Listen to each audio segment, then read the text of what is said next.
Welcome to another edition of Conversations of the Heart. As always, it is your boy Tito. Very, very special guest in the building, Mr. Fletcher Cleaves. How you doing today, sir? Can't complain, can't complain. Just a little razzle dazzle going on. Trying to come out with great energy today. Yes, sir. Yes, sir.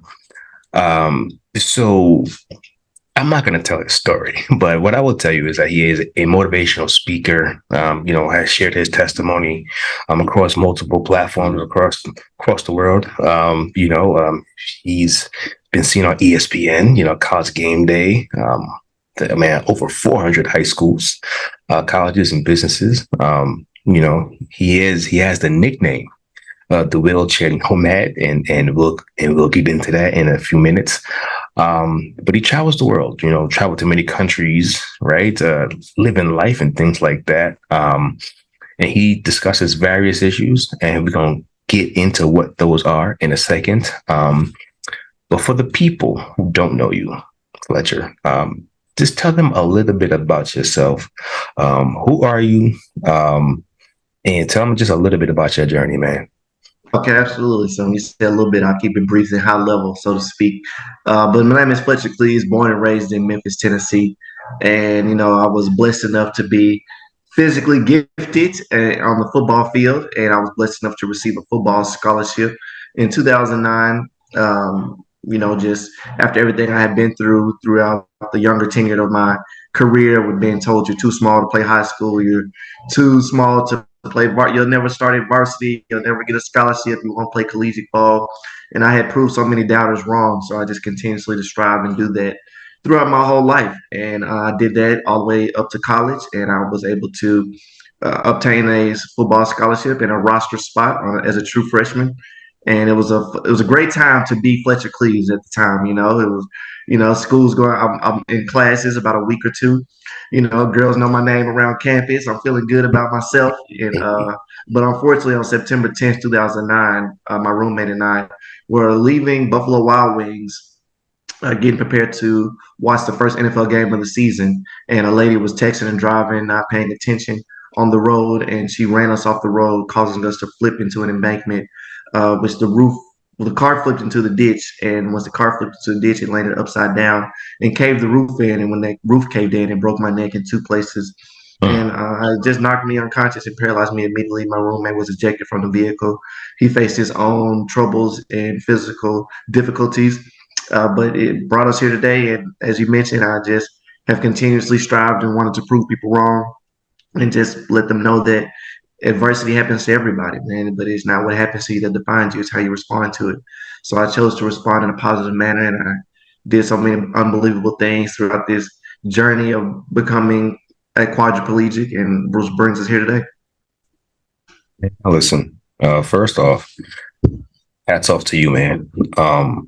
Because to be honest with you, to go through everything of what you just outlined in very, very, very briefly, and we're going to touch on it in detail in just a second, but to go through everything that you've been through and to come out now and you're a motivational speaker, like that in and of itself is wild. And we'll get into how you came to that point in a second, but just salute to you for your resiliency, because that is, people go through less, and I'm not, saying, I'm not comparing anybody's stories, but it's just people go through less, man, and having them out on top like you, man. So just salute to your resiliency. So you get into this car accident, and I assume you just wake up in the hospital, right? No, that's not how it went, man. Believe it or not, I graduated May 2009, right? Right. So my parents, in high school, I drove a 1988 Suzuki Samurai. So it's like a little Jeep, right? With the doors off, but in 1988, and I didn't have any power steering. So I'm learning, and it's a stick. So I'm learning how to drive and learning how to drive a stick at the same time. So Wow. I'm like, all right, do the clutch, hit the gas first, put it in first, shift to second, put my blinker on, but look at my blind. I'm trying to learn both. But the power steering, I think, as looking at hindsight of 2020, it just conditioned me to turn the wheel harder than normal, than my my parents always told me, he was like, hey, if you get a full scholarship, we will get you a car for graduation. Because my dad was like, I'd rather pay for a car than pay for 4 years of tuition. A car is going to be way less, right? So they gave me a little like 1999 Honda Accord, but 18 years young, I'm just Mhm. happy to have some wheels, right? I'm just happy to be moving and grooving. It's a classic car And too. yeah, it's a nice car. It was purple. I call it Purple Rain. So long story short, to get to your question, the lady's coming towards us, and just as I've been driving in high school, I had got the car in June. The car crash happened in September, and I just overcorrected. I jerked the wheel too hard, spun out of control, hit the rail. Once we hit the rail, and the roof caved in and knocked me unconscious. My roommate was ejected, as I mentioned, and playing football, we always had to wake up early for like team meetings, receiver meetings, special team meetings at like 5 a.m. So I'm unconscious, and I hear him yelling my name like Fletch, Fletch. In my mind, I thought we were like late for practice. So I'm like, what? And he was like, are you all right? And I'm laying on my right side, and I try to turn over, but I'm trapped. And I'm like, oh, dude, like I'm stuck in this car. Like I'm still in this car. We, in a car crash. And my first thought in my mind was like, my parents are finna kill. Like I just got this car. Like Oh man. it's gonna be over. But not knowing that was the least of my worries, right? Right. And so he tells me like, Fletch, I gotta go get help. I gotta go get help. I'm bleeding pretty bad. And I realized that I was like, wait on me. I was like, wait on me. And I kept saying I'm stuck. He was like, Fletch, I gotta go. I gotta go. And I started crying because I was like, dang, please don't leave me down there. I don't want to. Please don't leave me down here by myself. I don't want to die, bro. I don't want to die. He was like, Fletch, I gotta go get help. I gotta go get help. So he goes. He climbs back up this hill with his arm pretty. And his arm was in bad shape, but he said he felt like an angel was pushing him up the hill. So his Mm. angel pushes him up, from his side of the story. I'm trapped in the vehicle. I'm trying to maneuver my way out. I'm not really moving, but then, he flags down, like some of those people that patrol parking lots and golf carts with those little yellow lights. Yeah, he flags down one of those people. They call 911, and then the ambulance comes and does their thing. And I remember laying on my back, and the EMT's telling me, she says, do you know where you are? What's your name? How old are you? What's your address? What's the day of the week? And I'm getting all these answers right, all these questions right. And then she says, I want you to move your right leg. I said, okay. Then she says, move your right leg. I said, I did. And she was like, all right, move your left leg. And I moved my left leg, and she asked me again. I said, I did. She was like, all right. At that time, I knew something was wrong because she kept asking me to do stuff that, I'm thinking I'm doing. And I asked her, I said, you know what, give it to me straight. And because I thought like both my legs were broken or like something's wrong, like, something's not right. So I was like, give it to me straight. And she goes, I'll never forget. She says, well, you look fine. I was like, really? She was like, yeah, you're just super muddy. Like you don't have any visible broken bones. You look normal. I was like, okay, that's good. She's like, but I think you have a spinal cord injury. I was like, oh, So, all right, perfect. So you find out that you have now you get to the hospital and then you find out that you have a spinal cord injury, correct? mm-hmm. Yes, sir. So when you get the news, right? So when you get the news that you have a spinal cord injury, now was it immediate, like you're paralyzed, or was it like, well, we got to run some more tests and then see, and we'll go from there. No, it was immediate. Like, yeah, he's paralyzed for sure. Wow, jeez. Okay, And so like being 18, man, like I said, I had just graduated high school. I really didn't have any real responsibilities. Like I tell people all the time, at that moment in my life, it was school, football, girls in that order. Like that's the only thing that mattered. So, of course, mhm. when they told me I was paralyzed, my first thought it was like, I'm not going to go to practice. I'm not going to be able to practice in the morning, not knowing like this is a whole different type of ordeal I'm faced with for the rest of my life. Wow, man. And at 18 years old, look, that's hard for anybody to process. I don't care how Mhm. old you are, but at 18 years old, I assume that you had your parents with you and stuff like that. Mhm, absolutely. What? And I know your immediate thing was like, I can't practice anymore. But once you got the actual, like, it sunk in, like, I may not or can't walk ever again. Mhm. Right? What did you think about that? Like, how did that hit you? because sometimes things hit us delayed, right? Okay, Absolutely. can't practice anymore, but now we're talking not just practice, Yeah. walking and doing all of the normal things that all of us take for granted, right? Um, like when did that hit?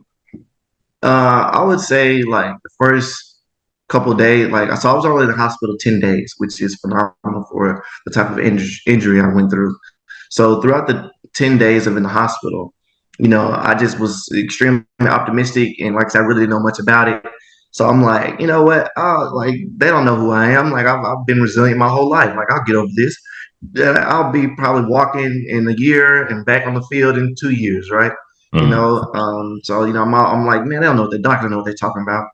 But then I went to the Shepherd Center in Atlanta, Georgia, which is one of the top rehabilitation centers for spinal cord injuries in the country. hmm. And that's when it sunk in. It was like, all right, this might be a long term deal. Like they kind of put it in perspective of what I'm going to be faced with and what I have to do and how do I need to recover and all of that stuff. So that's when it actually sunk in. But of course, you're gonna feel some type of sadness or disappointment or anger, but that didn't last too long in my life.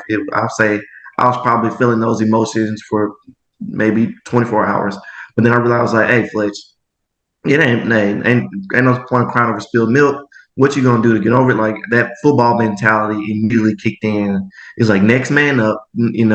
And I tell this Wow. all the time in the mental health culture that's taken about now. It might not have been a good thing to tell us back then, but like I remember vividly that my football coach telling us like nobody cares what you're going through. Nobody cares that your girlfriend broke up with you. Nobody cares. What are you gonna do today to build a better, like those Right. pregame speeches. So that mindset or that speech went through my head immediately. It was like, dude, nobody cares you're in a wheelchair. Nobody cares. People only, people are busy. You in the hospital, right? And 5 years from now, what is your legacy going to be? Is it going to be the Mm. football star that became paralyzed and was never heard from again, or the guy who became paralyzed and grabbed life by the balls and just did everything he could to overcome adversity? Oh, wow. So hindsight, like you said, with mental health and everything else of what we know now, right? Because back Mm-hmm. then, I feel like it wasn't so prevalent now as it Mm-hmm. probably should have been back in the day, right? Especially with men, because men Black suffer, men, sure. yes, Mm-hmm. especially, right? I mean, we suffer in silence. We men have two times double the suicide rates Mm-hmm. as women, right? Um, do you think now that you know what you know about mental health, do you think you've processed your past? Like, do you think you processed that whole situation fully and grieved what you lost? Or did you just make the switch and just, it is what it is? Yeah, I definitely made the switch and like it is what it is and how you gonna get over it. But as Gotcha. far as grieving, I've never been a type of grievance individual. Like, Mm-hmm. um, it's just who how I was raised and just man, this is what it is. You can't change it. Okay, it's all right to maybe cry a day or two, but eventually it's like all right, life goes on. You need to see what you're gonna do. What's next, right? So Right. whether it was failing a test in high school or not making a starting position in college or whatever the case may be, I was like, damn, now what do I have to do to make sure this don't happen again? Or what do I need to do to get over this? Right. So And I think that's the same mentality I took with dealing with this spinal cord injury. understood your parents, though. Parents, what I've realized is when you are a caretaker, uh, Mm-hmm. your view of things are very different than the actual patient, right? Mm-hmm. From your knowledge, how did your parents take this?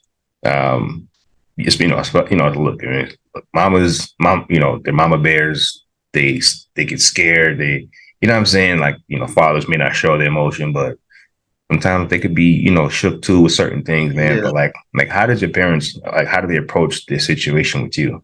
Especially Uh, their in car my gone, but the situation, car's not right? important. And the car's not Yeah. important at this point, right? Mhm. How do they approach it with you?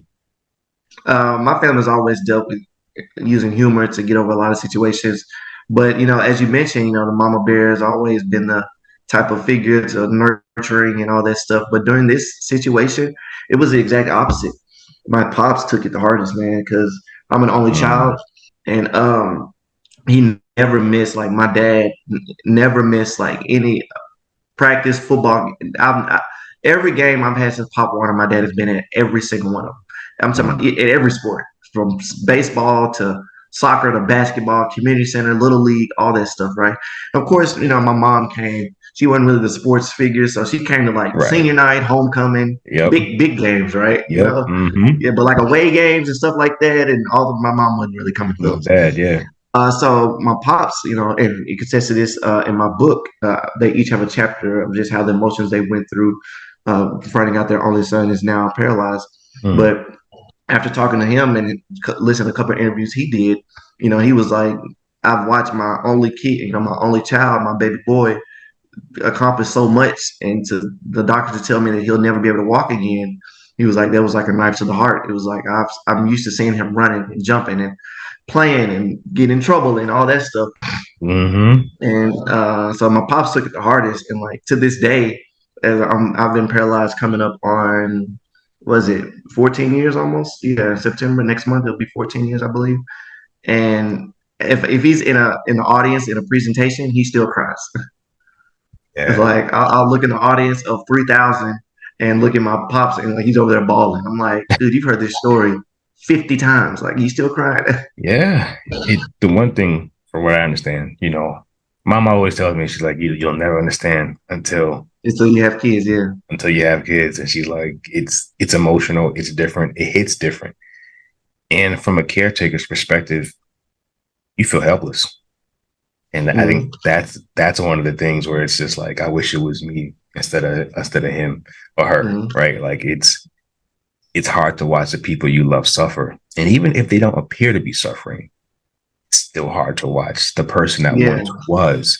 And that's what I mean by the grieving process. And not necessarily for you, but even for a caretaker, they grieve the relationship or what that person was before. Even if they're mm-hmm. still alive, they appreciate that the person is still alive, of course, but they go through so many emotions of what was, especially Absolutely. if it's if it's a parent to a son, a parent to a daughter, or and vice versa. Once you start to see your parents change and get sick, God forbid, and they get different, Mm-hmm. you become the caretaker.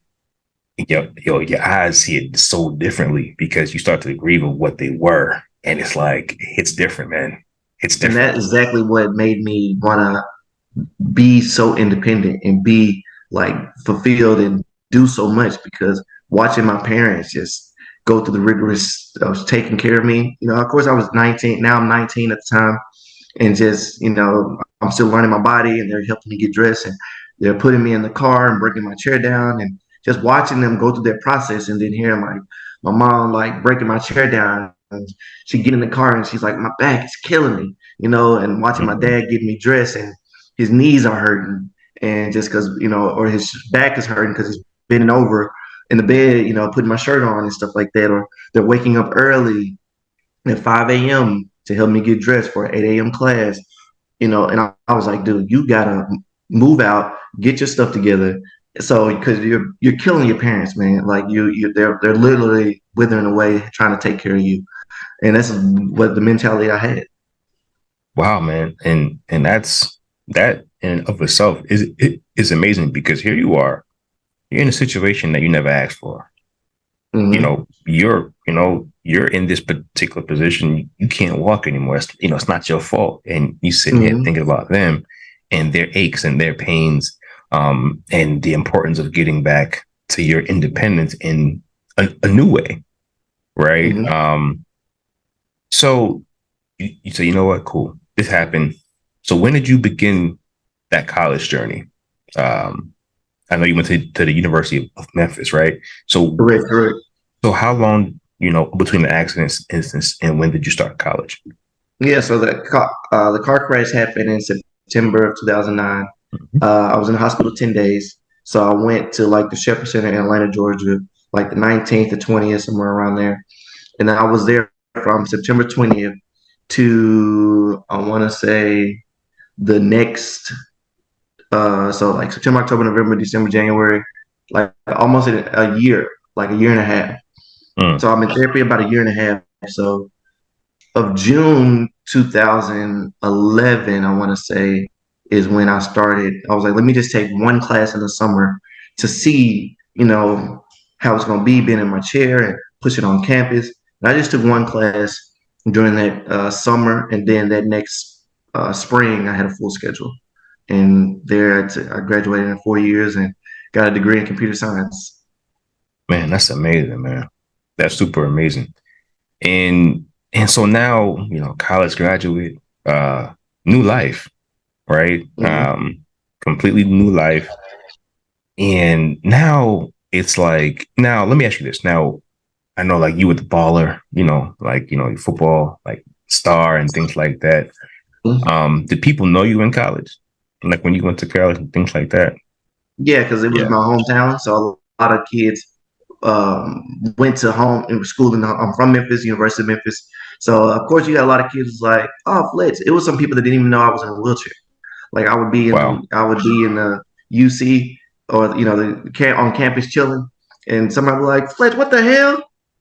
Why are you in a wheelchair? I was Oh like, oh yeah, I was in man. a car accident last year, and I was like, no, like for real, So a bad situation, but I was blessed enough to be a beacon of light prior to my car crash.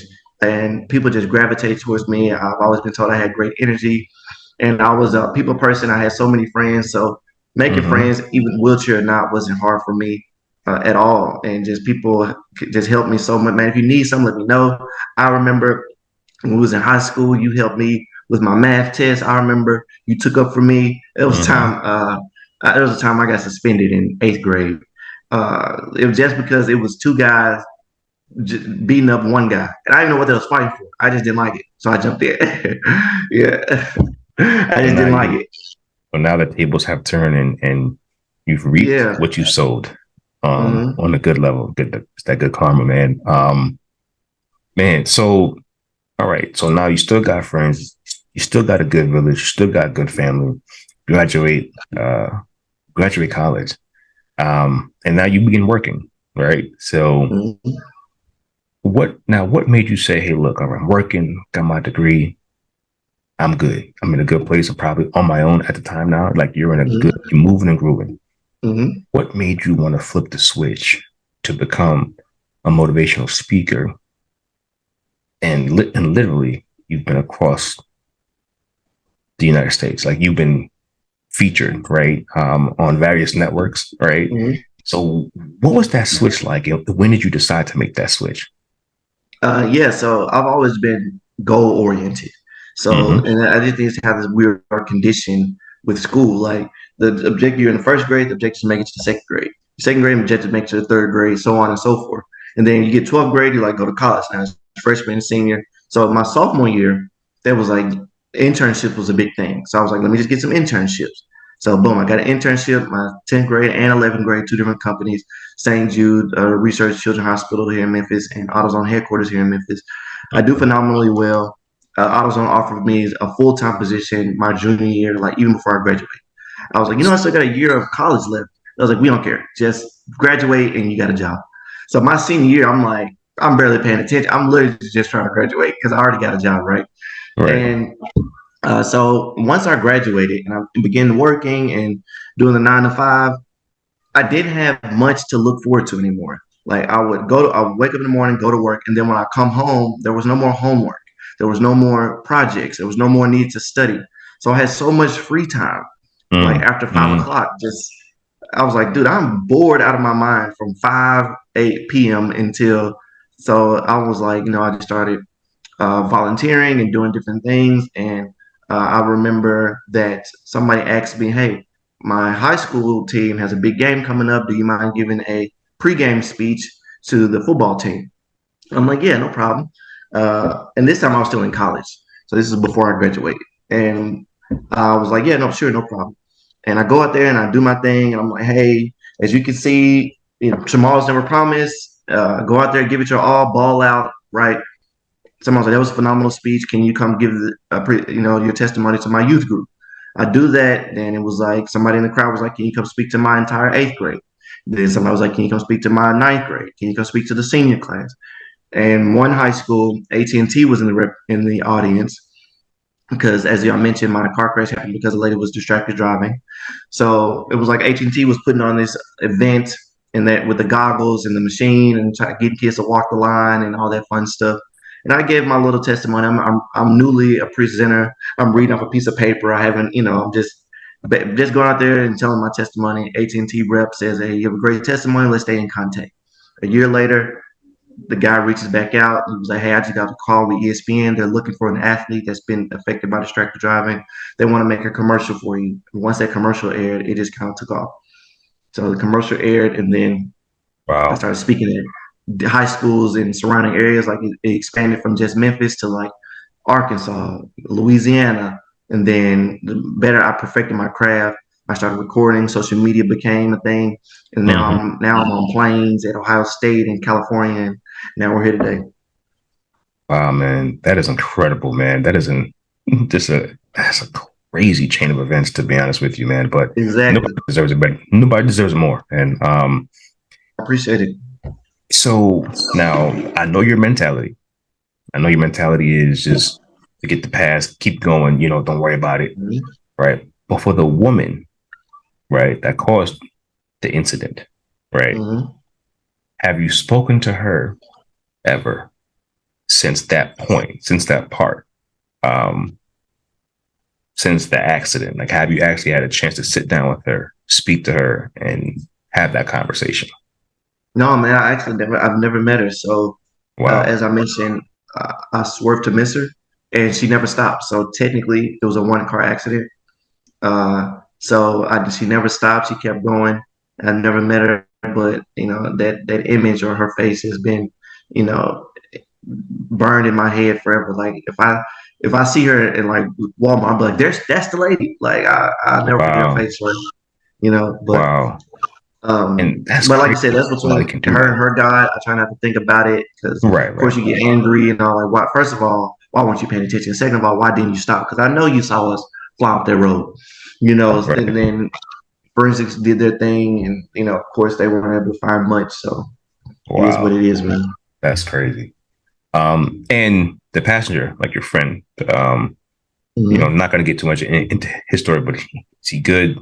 Yeah, Is yeah, he man. okay? He's Okay. great. He's great. He had like I said, his arm was pretty badly mangled, but he had to have like two or three surgeries on his arm. But he has he has full function. If he wears a long sleeve shirt, you wouldn't be able to tell anything. But if he wears a short sleeve, you'd be like, "Damn, what happened to you?"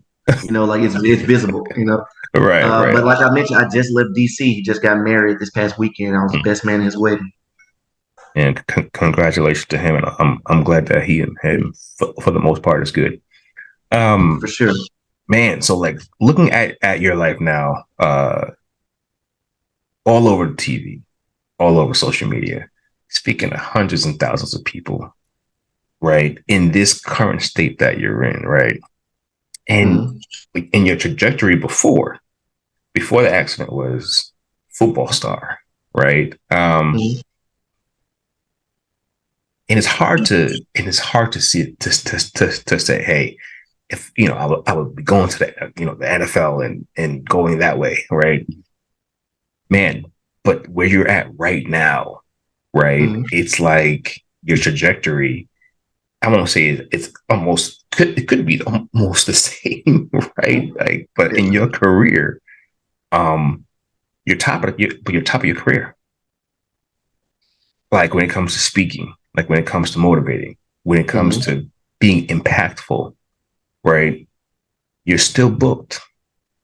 Like you're on planes, like you just said, you're on planes. Like you're Hmm. going and you're moving and shaking.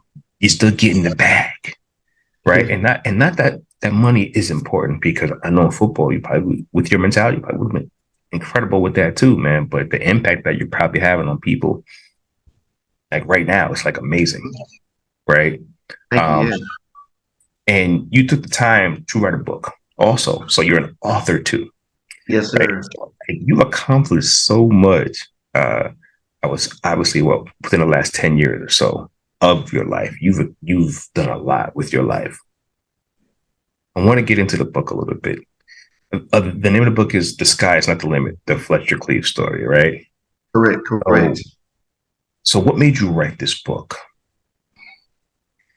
Yeah, so people always, in the beginning, it's day one, you should write a book. You should write a book. Or like when I first started speaking, you should write a book. So man, I ain't writing no book. I'm just out here just doing God's work and just doing my thing, just speaking, right? But then as things continue to grow, you get some more prestigious opportunities of speaking, like at your, in California's and your conferences now, and LA's and your big, your New York, and he always hear like, do you have a book? And it was like, no, I don't. I was like, you should have. And it was like, you should have a book. We would love to purchase or put it in our library or whatever. And then I just Mm, started taking the time and like, all right, what's next for Fletcher? I'm speaking. I'm on planes. Like I said, I always have to have something to reach for, goal oriented. So I was like, let me write a book. So I worked on that for like 7, 8 months and published it and became an Amazon bestselling author within the first 3 days. within Like the it was a first tremendous. 3 days. I Yeah, want yeah, everybody to yeah. be clear. He said not a week, not a month. At the first 3 days. Yeah, man, because I put out an email to all the people I had spoken to over the past, umpteen years, 5, 6, 10 years, or whatever Mm, time frame it was. It was like, hey, I do have a book now, and I would love your support. And people remembered how people will always. Maya Angelou said it like people will forget how what you said, and people will forget what you did, but people will never forget how you made them feel. mm, So it was like I don't remember what that guy said, but I remember he was a great speaker. So once I mm. sent the email out, people just started supporting it, and I became top 10 within 72 hours. Man. Well, first of all, again, congratulations. It's beautiful. And I implore everybody to go out and support and continue to get this book. Um, so the one thing that you mentioned was faith, right? Mm-hmm. Of course, your drive, your perseverance, you being a sports person. So, just that drive is in you already, man. But how has faith played an intricate role in this journey of yours and all of the twists and the turns, right? Like how has faith played an intricate part in your life? It has a big part, man, because all this stuff is not just happening by chance. It's Mm. not really not just a coincidence. I feel, I call God Big G. So I'm like, Big G has a plan for, everything that's been laid out. And as you mentioned a few minutes ago, it's like, of course, I wanted to be the football star and how would my life have been different. And it is in the beginning, of course, for own selfish reasons. It's like, Fletch, you're touching so many lives, you're impacting so many people. But it's like, yeah, but I don't want to be in a wheelchair. Like if I could take it back, I'd rather not impact those people and walk. You right, But then that was just a Right. selfish, me wanting to be quote unquote, for lack of a better term, normal again. Mm-hmm. But then I realized like this must be a plan or a greater outcome, or somebody must be orchestrating everything that's going through my life right now. So, Wow. maybe take the wheelchair so you can, help millions of people. It's either no wheelchair and help 3 people, or like wheelchair and help millions of people. And God decided to make me, a beacon of His light. Wow. That's an amazing perspective, man. So I want to talk a little bit about overcoming adversity. So this whole story is about overcoming adversity, Mm-hmm. right? But what advice would you give to someone? And it may not even be in your situation, but Mm-hmm. someone that's going through a hard time in life and they're struggling to get through it. So what would be the advice that Fletcher would say, oh, hey, look, this is what I would tell you to assist you and to help you and to motivate you to get through something. I would say, like, look here, man. No matter what you're going through in life, I've never seen a cloud sit over one person's house for an extended amount of time. So Mm, what that means is this too shall pass. Like, it might storm for 2 weeks straight, but eventually that sun gonna come out. It's gonna be a glorious day. mm, And no matter what you're going through, everybody goes through something. But it's not what happens to you that defines you. As you can contest, crappy stuff happens to everybody. Everybody's listening. You just said, your mom has had a stroke in previous years, or so to speak. Everybody's going through something, but it's not what happens to you that defines you. It's how you respond to it. How are you going to respond when you don't get that job you've always wanted? How are you going to respond when you go through a divorce? How are you going to respond when you don't get the grades you always wanted, or you don't get into the college you always wanted to get into? Adversities come in one shape, form, or another, but it's not what happens to you that defines you. And it's how you respond to it. And I chose to respond in a positive manner and Mm. always look as the glass being half full and understand that, with Glorilla, the rapper from Memphis, said, some it's like something like the sun gonna shine, but that's why I love tomorrow. It's like tomorrow's, Mhm. even though tomorrow's never promised, but it gives us an opportunity to try again and to have a better day. And I tell people all the time, like the goal in the morning is to have a good day. Just wake up, start off with positive affirmation, whether it's you look good today. Look in the mirror and just tell yourself you look good. Today gonna be a great day. We're gonna get it. We're gonna get to the bag. We're gonna do whatever you have to say to pump yourself up to have a great day. And if you do that every day, you have a great day, then you have another great day, you'll have a great week. And enough great weeks turn into a great year. And if you have enough great years, you'll have a great life.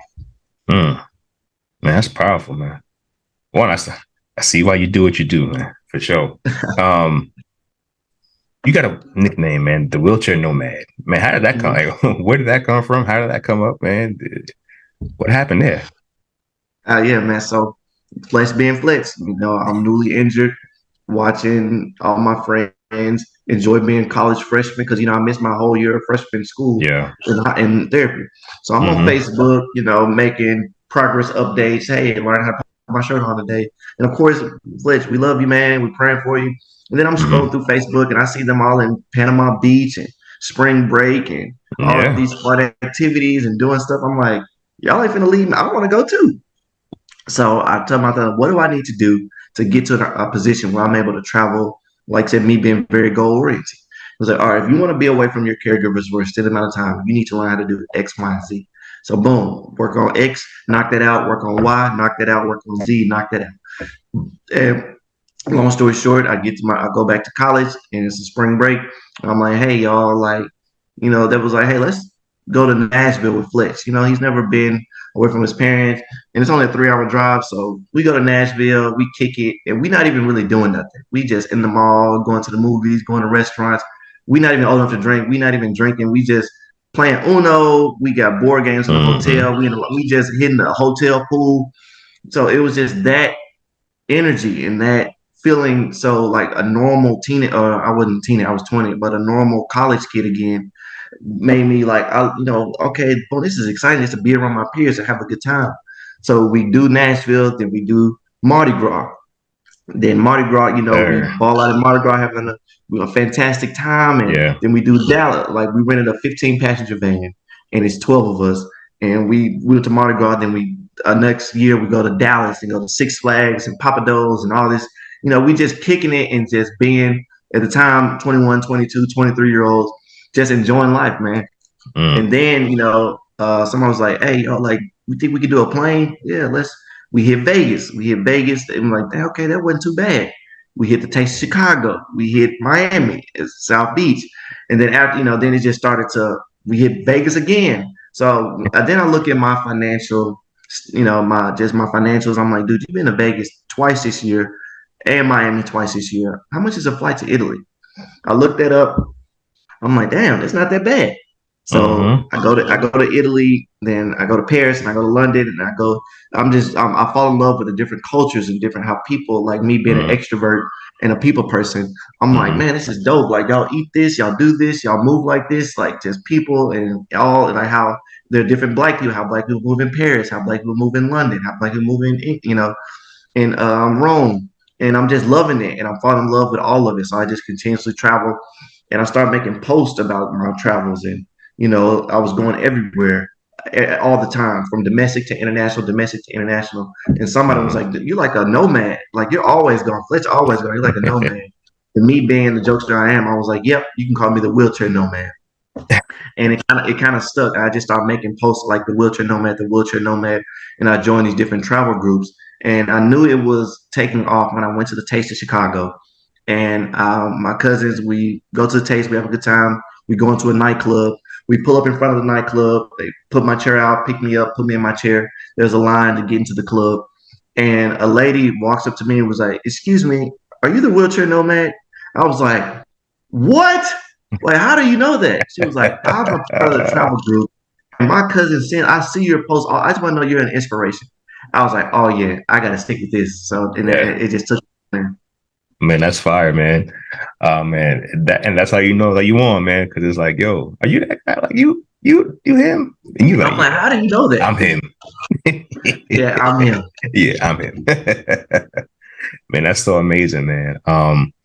And salute to you, man, because yo, listen, me being born and raised in New York City, a lot of people don't even go from Brooklyn to the Bronx, Bronx to Brooklyn, Queens to the Bronx, For Manhattan, sure. Bronx to Manhattan.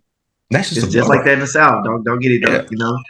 So, and these are people who able-bodied, walking everywhere. Like they don't even like. It's just they don't even go anywhere. It's nuts to me, right? But yo, you man, you like you know, wheelchair, no wheelchair. Yo, I'm going. I'm I'm rolling. going. I Y'all, love I'm that. gonna see. Is that I want to see what's over there. What they doing over there in Dubai? What they doing over there in Egypt? What's going on in Sweden? I want to know what y'all doing. What y'all food tastes like. And Yeah, as you mentioned, like it's crazy, just being in the South and the slower culture, so to speak. I have family members, aunts that 60 years old, and they literally have never left Memphis. Like they have been in this same 70-mile radius, for 60 years. And it's like, that's and then I crazy. tell them that I'm like, it is insane. Like, you don't even want to go to Nashville. Like, you don't want to go to New Orleans. And they just nope. I have no desire. Everything I need is Right here. I grew up right here. My grocery store right here. I get my haircut right here. I'm like, I guess, man, but that's terrible. But they content. They content. Yeah, whatever makes them happy, man. But not me, not you. Um, Exactly. Man. So I wanted to discuss the topic, man, of texting and driving. Mhm. I'd be lying to you if I said that I never did it. Yeah. Lying. I'd be absolute liar, right? Mhm. I can say that I've done it quite a few years, um, quite a long time. You know,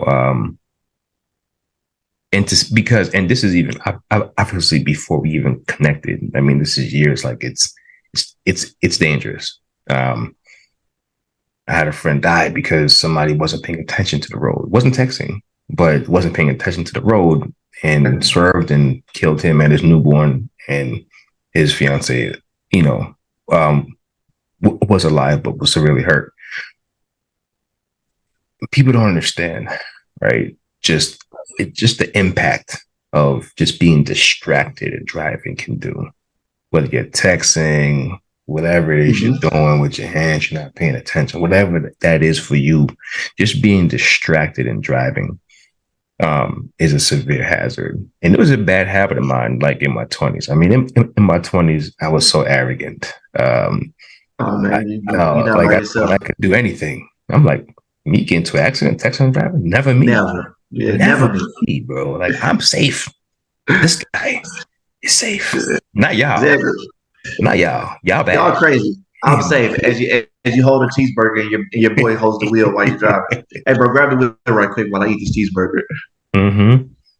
And just looking at just even coming out of my 20s, I thank God I was never in an accident. Just knowing my habits, what they were in my 20s, right? Um, but being young, because you visit high schools, you visit colleges, you visit a lot of different people from all walks of life, all ages, right? But hitting that 18 to like 25, like that real arrogant stage, right? Um, talk to the 18 to 25-year-olds about just Yeah, being man. Honestly, distracted and driving, man, please. yeah, absolutely. So understand 18, especially males, as you mentioned, we already don't make good decisions anyway. Like, men, we mature slower than women, but just that whole group collectively, just that age group is, you think you get it. Like I get it. You think it's not gonna happen to you. Like I know what I'm doing. Like I've been, teenagers or this generation coming up is like they've been texting. They've had cell phones since the third, fourth grade, so they've been texting longer than they've been driving. So they like, man, I can text without looking. I can look at the road and send a text or whatever the case may be. But understand this, your brain cannot do two cognitive skills effectively at the same time. Your brain cannot do two things that require it to think simultaneously. What your brain can do is switch between tasks so fast that it gives the illusion that they're happening at the same time. So you might be looking at the road, but are you really paying attention? You're not really focused on driving because you might be looking at the road, looking like, and like, hey, bro, I'll be there. And then you hear the like, oh, you kind of swerving a little bit. You Mm. boom, driving's taking a hit. Or you might be coming up within traffic and a lot of stuff going on, and you might be paying attention while you're trying to text and you start misspelling words on your text. So boom, texting's taking a hit.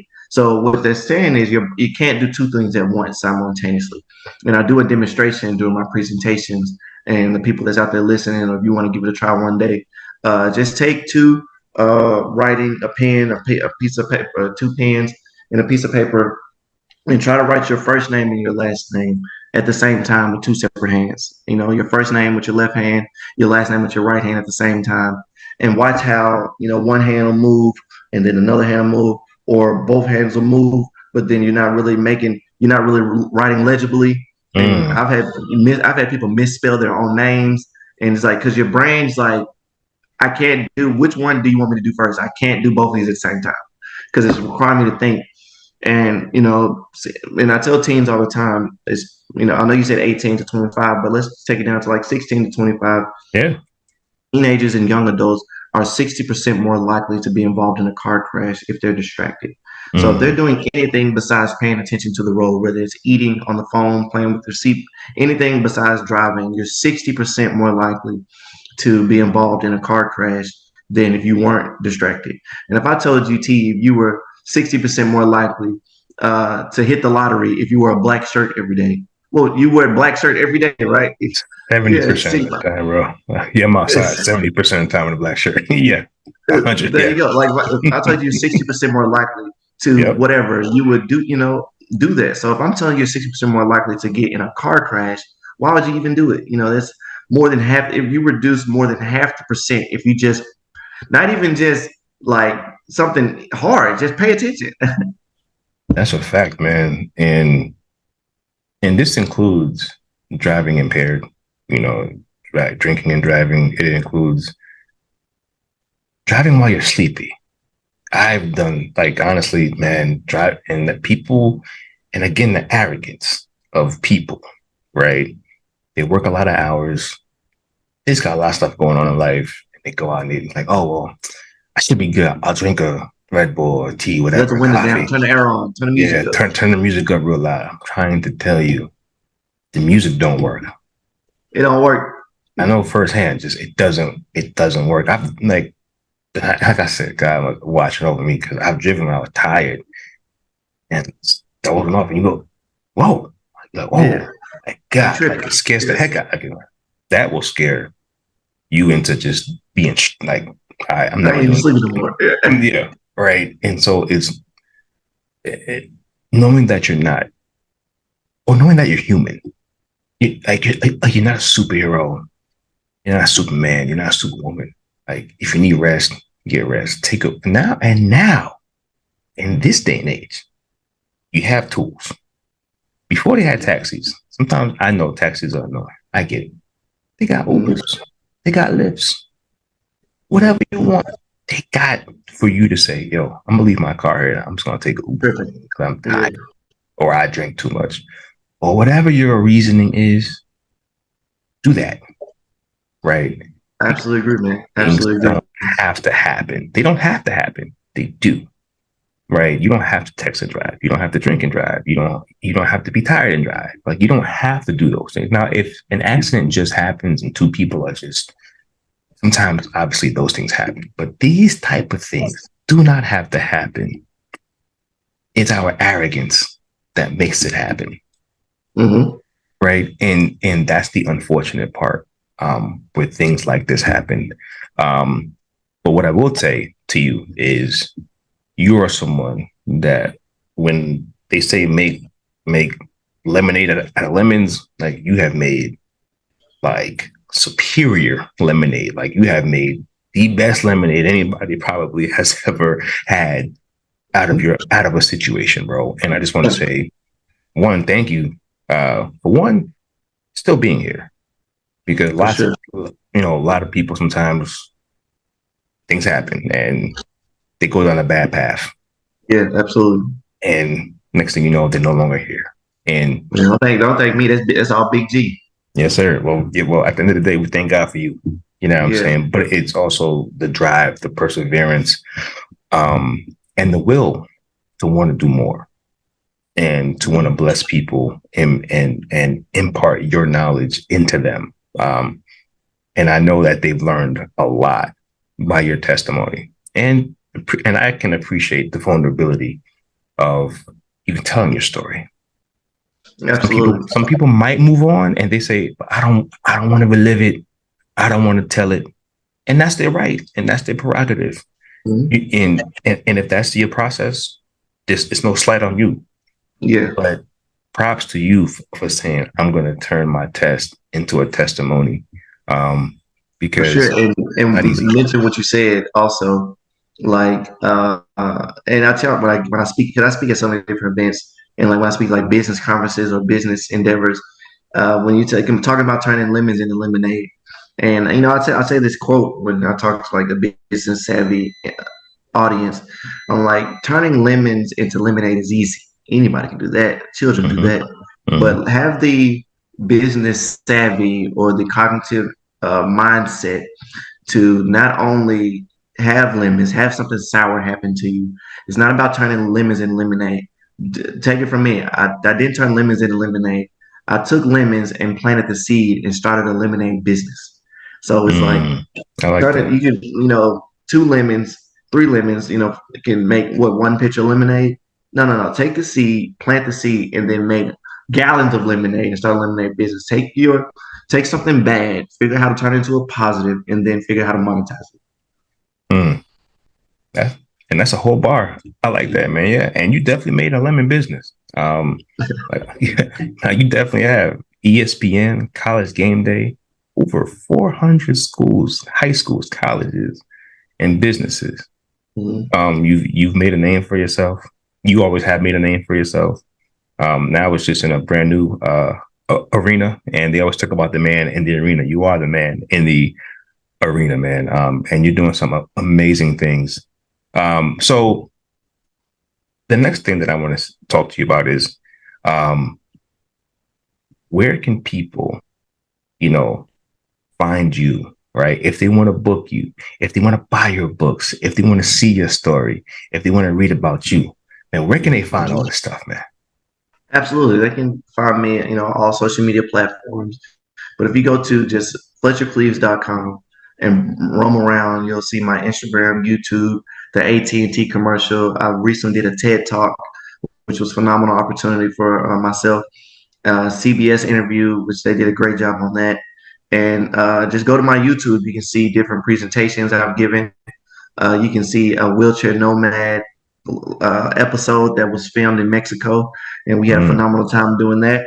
You can just check out a lot. You can see the truck I drive on my YouTube channel. You can see so much stuff. So just go to FletcherCleaves.com, roam around, find my social media from mm, YouTube, Instagram, Facebook, and just hit me up or contact me for different booking events, or if you just mm, want to tell me your testimony.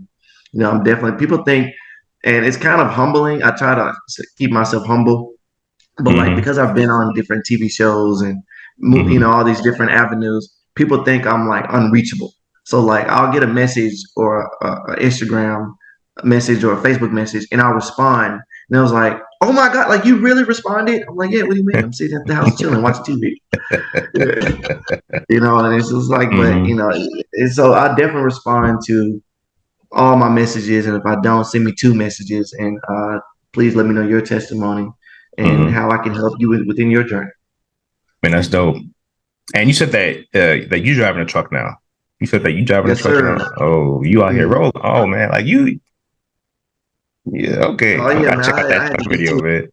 Had to get to. I took city transportation from my parents. I live with my parents. They stay on the outskirts in the suburbs, so I was taking city transportation So a 25-minute drive, taking the city transportation was taking me like 2.5 hours to get, Yeah. because they gotta make stops and do this and jump buses and jump all that fun stuff. I mean, you from New York, you get it, right? Yeah. All too And well. then yeah, and then my parents was taking me to school and taking me places. But then they, like I said, they older, they just watching them break themselves down, and still like, hey mom, can you take me to this party or whatever, right? Or and my parents don't want to stay up to 10 o'clock, take me to the party. Yeah. And So have to of pick you course up at I'm 3 in the morning. exactly, or just even having my home, like that's why I had to move out, like because I joined a fraternity, Omega Psi Phi, Okay. and so Okay. like having my frat brothers drop me off at 2:30 in the morning, and they still break. They're older. They're breaking their sleep, and all that stuff. And so I was like, yeah, Fletch, you gotta start driving. So if you wanna, the family has sacrificed so much for you. If you want to repay them, gain your independence, move out, start driving, you do your thing. Whatever the case may be. Wow. So Wow. yeah, I got a pickup truck, Hmm. driving, be whipping that thing. Man, Tennessee, man. I've heard some amazing things about Tennessee. Definitely have to get out there one time, man. Whenever I'm in the city, I'm gonna definitely come check you, bro. Oh yeah, Um, man, please hit me up. so man, so yeah, so definitely appreciate you for taking the time out to do the show with me today. Very Mhm. much so appreciate it, and I really wanted to encourage everybody to follow. The links are going to be right here in this video. Of how you can contact him, connect with him on all social media, YouTube. The links to the book is gonna be right here. Definitely implore you guys to go out and support, follow, share his story, because it needs to be shared even more than what it is Mhm. now. And it's always about continuous support over here. Um, so one last thing, what's next for Fletcher Cleaves? Man, I'm gonna be honest, man. I'm gonna be honest. Like, this has been a tough year for me uh, so far. So I'm just trying to regroup, revamp my business, and currently going through a financial hardship. So I'm trying to make ends meet. So please, if you looking for somebody, a speaker or whatever, just COVID kind of really messed up the game, man, as far as the speaking opportunities, because Yes. things were taking off, rolling, whatever the case may be. But now, even though it was 2 years ago or a year ago, they're still trying. People are still trying to get the ball rolling, still trying to get the Yeah. ball rolling. So, Mm-hmm. um, what's next? I'm just continuously trying to do my thing and get back on top to where I know I can be, and the speaker I know I can be, and accomplish all my goals. I want to move to a larger city. I've always wanted to move outside of my hometown just for a Mm-hmm. year or two. So I've been trying to do that. That was my plan this January. But of course, Mm-hmm. Big G had different plans. Things kind of Mm-hmm. went left. So I had to Yep. revamp my whole mindset and all that stuff. So I'm just trying to just keep on keeping on, man. Just keep speaking and keep being a testament and keep traveling the world. And that's great, man. And no matter what the trials and tribulations are with you, like you one person, I'm never gonna worry about, man. Like I know that you're gonna push through and you're gonna persevere, and you're gonna be good on the other side of this whole thing. And if you guys are looking for a speaker, man, look no further. Fletcher is here and available. Book him, have him on your shows. Like let's definitely get the word out, because his story continuously needs to be told, especially in this Mhm. generation, with technology and things like that, man. So again, Fletcher, thank you. I appreciate you for coming on the show. And this has been another episode of Conversation of the Heart. It is your boy T Till. See you next week. Peace.